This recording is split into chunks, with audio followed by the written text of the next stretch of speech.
अपना एनालिसिस शुरू करूं उससे पहले एक सवाल मैं आपसे पूछता हूं कि क्या प्रियंका गांधी को सीएम का फेस बनाना चाहिए यूपी में? हां तो यस, ना तो नहीं। एनालिसिस देखिए। एक कहावत यूपी में बहुत ज्यादा चर्चित है। यहां वोटर नेता को वोट नहीं देता बल्कि वो जाति को वोट देता है।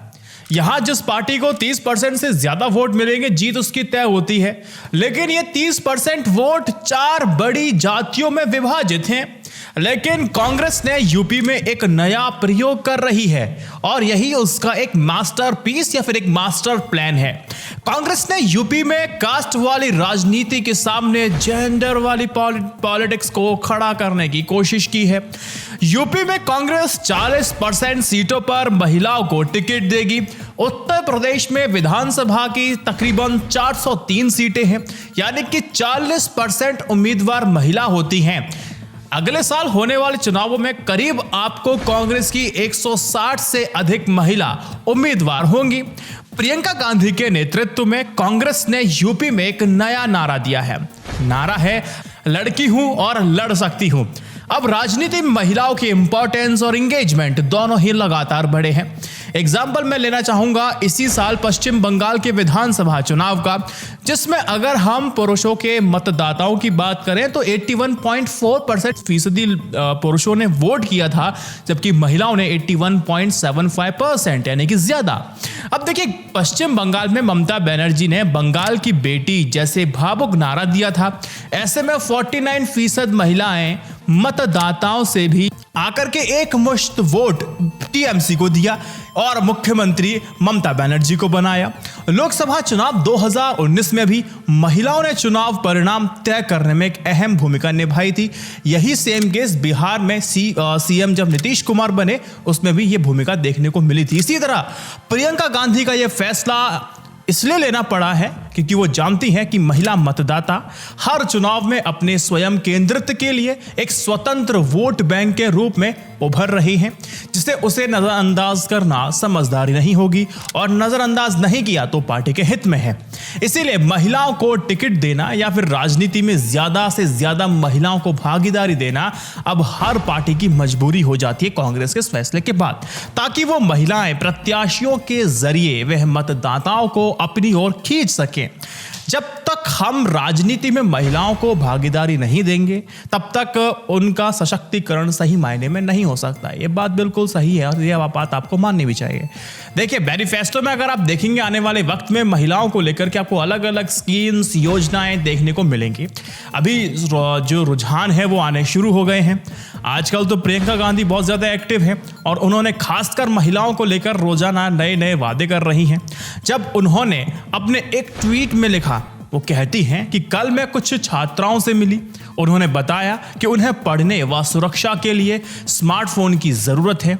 तो वो कहती हैं ट्वीट में कि उन्हें खुशी है और वो घोषणा करती हैं कि समिति की सहमति से आज उत्तर प्रदेश कांग्रेस ने निर्णय लिया है सरकार बनाने के इंटर पास लड़कियों को स्मार्टफोन और स्नातक लड़कियों को इलेक्ट्रॉनिक व्हीकल स्कूटी दी जाएगी। अब देखिए, ऐसे सिर्फ कांग्रेस कर रही है। आने वाले वक्त में अगर आप देखेंगे तो अन्य पार्टियों के मैनिफेस्टो में भी आपको ये चीज़ देखने को मिलेगी।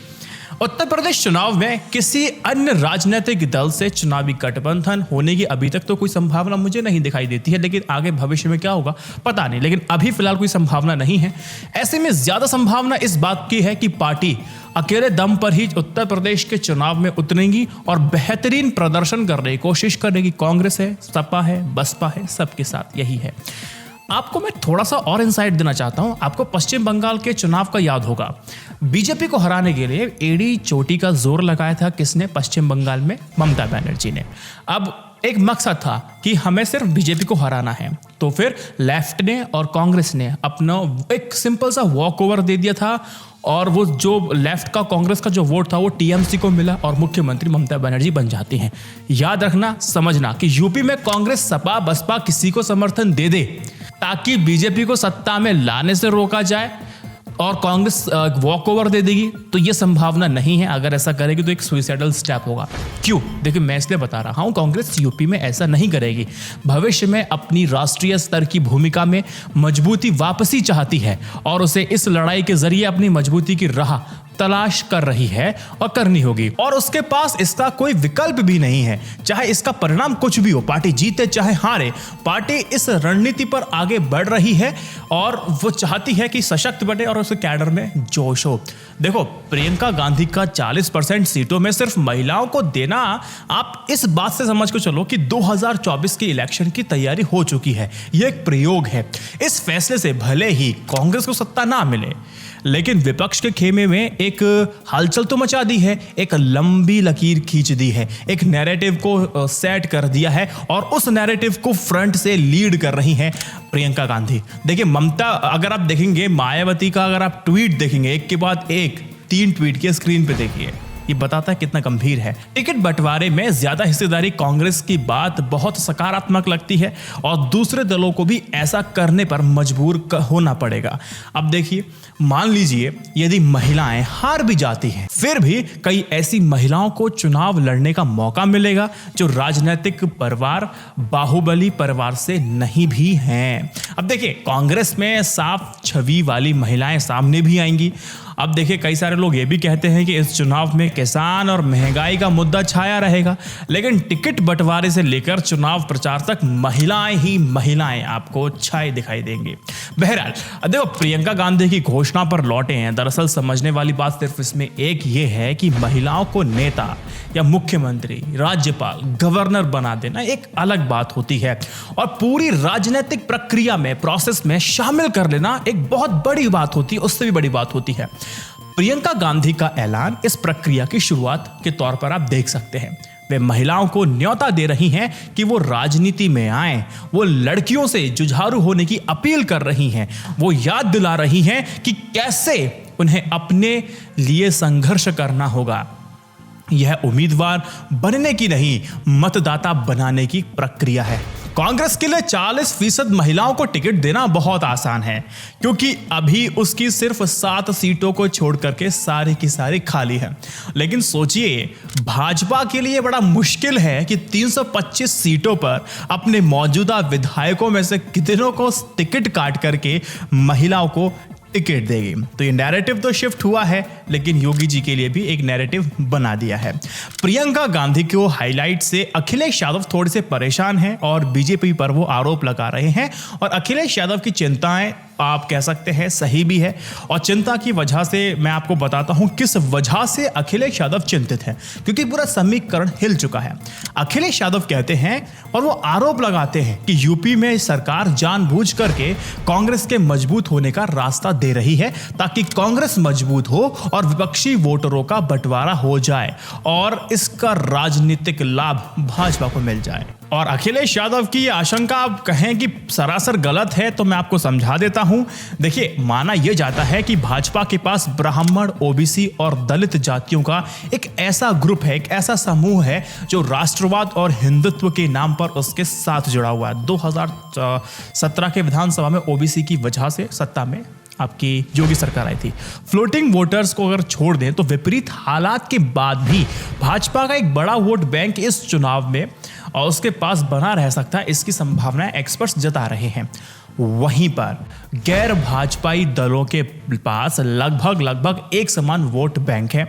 अब देखिए, इनमें किसी भी एक दल के मजबूत होने से दूसरे के वोट बैंक पर इसका सीधा असर पड़ता है और दूसरी पार्टी के लिए खतरा बन जाता है। समाजवादी पार्टी के पास यादव वर्ग की अगुवाई करने वाला ओबीसी वर्ग का एक ठोस इंटैक्ट वोट है, जो उसके शेष वोटर फ्लोटिंग कैटेगरी के हैं, जो समय के साथ अन्य दल को जाते रहे हैं। और वही हाल, सेम हाल ना बसपा का भी है, जिसके पास दलित समुदाय का एक बड़ा ठोस वोट बैंक है, लेकिन मुस्लिम या फिर अन्य ओबीसी वोटर रणनीति के तौर पर उसके साथ रहता है। अलग समीकरण साधने पर यह वोटर दूसरे दलों के साथ चले जाते हैं। यहां तक कि भाजपा ने भी बसपा का वोट बैंक हथियाया है। 2014, 2017, 2019 के चुनावों से यह बात साबित हो जाती है। ओबीसी आ गया है, मोदी जी जिस कास्ट से हैं तो कुछ कास्ट का जो वोट है वो ट्रांसफर हो गया है, तो ये सब चीज़ें हैं। ऐसे में यदि कांग्रेस मजबूत होती है तो उसके पास इन्हीं दलों का जो वोट है वो कट करके उसके खाते में जुड़ जाएगा। सामान्य तौर पर कांग्रेस को यूपी में 10% से कुछ कम या फिर ज़्यादा वोट मिलता रहा है। पिछले चुनाव में वह केवल 6.25% था, वो वोट ही कांग्रेस पा सकी थी। इस बदलते समीकरण में कांग्रेस के पास कुछ ब्राह्मण, कुछ दलित, कुछ मुसलमानों का अतिरिक्त वोट आने का अनुमान लगाया जा सकता है। देखिए, ब्राह्मणों के अलावा दलित है, मुसलमान है या फिर ओबीसी समुदाय है, तो उसका जो वोट है वो कांग्रेस के खाते में आएगा। यही विपक्षी दलों को नुकसान करेगा। ऐसी संभावनाएं जताई जा रही हैं एक्सपर्ट्स के द्वारा, पॉलिटिकल पंडितों के द्वारा, कि यह समस्या खड़ी करेगी विपक्षी दलों का। यही कारण है कि अखिलेश सहित कई नेताओं को लग रहा है कि कांग्रेस के मजबूत होने का फायदा भाजपा को हो सकता है कि भैया वोट तो हमारी बटेगा और वही वोट कांग्रेस को जाएगा, बटेगा तो वो जीत जाएंगे। ये बात आपको समझ सकते हैं। लास्ट में सिर्फ एक ही चीज़ कहूंगा कि सवाल जब प्रियंका गांधी से पूछा गया कि चुनाव लड़ेंगे तो उन्होंने साफ कहा कि कुछ नहीं कह सकते, लेकिन प्रियंका गांधी यूपी में चुनाव लड़ने का या फिर खुद को मुख्यमंत्री पद का चेहरा बनाती हैं तो जरूर है कि उत्तर प्रदेश के सियासी माहौल में थोड़ा बहुत तो बदलाव देखने को मिलेगा। और अखिलेश यादव ने बिल्कुल साफ कर दिया है कि गठबंधन अगर होगा तो वे सिर्फ और सिर्फ छोटे सियासी दलों से होगा। ओम प्रकाश राजभर को सपा के साथ गठबंधन में ला करके अखिलेश यादव ने कई सियासी समीकरणों का उलटफेर कर पाने की तुलना में कमजोर कर दिया है। अगर लास्ट में मैं कंक्लूड करूं, मैं सिर्फ एक ही चीज कहूंगा कि प्रियंका गांधी ने जिस तरह से कहा कि 40% सीटों को वो महिलाओं को देंगे, तो अभी कई सारे एक्सपर्ट कह रहे हैं हाँ, खोने के लिए तो कुछ है नहीं इनके पास, तो ठीक है महिलाओं खड़ा कर दो। लेकिन आने वाले चुनाव में जहां कांग्रेस अपने आप को सशक्त महसूस करती है तो वहां पर भी राजनीतिक दलों के द्वारा यह पूछा जाएगा कि आप यहां पर भी महिलाओं को ज्यादा हिस्सेदारी दीजिए, कैबिनेट में हिस्सेदारी दीजिए। तो ये सारे सवालों के जवाब अब प्रियंका गांधी से पूछे जाएंगे। बाकी मैं इस बात में नहीं जाऊंगा, डिटेल में नहीं जा रहा अभी फिलहाल कि इस सियासी घटनाक्रम से क्या वाकई नुकसान विपक्षी दलों को होगा, लेकिन मैंने आपको बताया कि क्या चिंताएं हैं और क्या चीज़ें एक मास्टरपीस और एक मास्टर स्ट्रोक प्रियंका गांधी कहें तो किस तरह से है। लेकिन बात तो माननी पड़ेगी कि प्रियंका गांधी ने कास्ट वर्सेस जेंडर को लाके खड़ा कर दिया है। मुझे उम्मीद है इस वीडियो को आपने पसंद किया होगा। 3 व्हाट्सएप ग्रुप में इसको शेयर करेंगे। और आपको क्या लगता है कि Priyanka Gandhi as a CM candidate अगर उनको बनाया जाए तो कैसा रहेगा और क्या इसका असर पड़ेगा आपके मुताबिक? कमेंट सेक्शन में जरूर बताएगा। i9 न्यूज़ इंडिया की जर्नलिज्म को सपोर्ट करने के लिए यूट्यूब और पेटीएम मेंबरशिप जरूर लीजिएगा। जय Hind, Vande Mataram. Stay updated, stay educated, सत्यमेव जयते। नमस्कार।